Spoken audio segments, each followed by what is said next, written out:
I say attempted because you can't change sex, but they are now trying to detransition, which you can't do. Once you've taken the drugs and chopped off body parts, you cannot change back. But it was so heartbreaking to hear these young people who had been led down this path to feel they were trapped in the wrong body and to feel that changing their sex would be the answer to all of their problems when really it exasperated it. So this irreversible medical pharmaceutical path kids are getting led down is absolutely shocking, and something that all of your listeners should look up is the CAS report.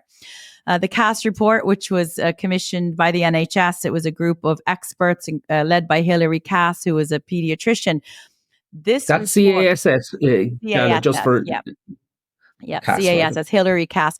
This report is the gold standard. It was years in the making and the research. The buck stops with the Cass report, and it clearly showed that children should not be transitioned, taking these drugs and getting the surgeries, but also it stated that pronouns are not a neutral territory. So in class, there's a document that the NCCA, who developed curriculums for our children, a document whereby they advise teachers to introduce themselves in the classroom using their pronouns. It tells teachers to respect the pronouns of children, but pronouns are not a neutral territory, as stated by the experts. Pronouns are the first step to a transition, leading children down an irreversible path. A lot of it is down to money.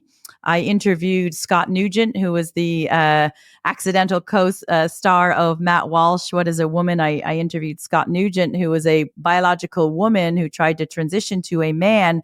And she, because she's still a woman, she stated that it's about $1 million, over $1 to $1.5 million for every child who is confused from this social contagion, who wants to take the drugs and get the surgery.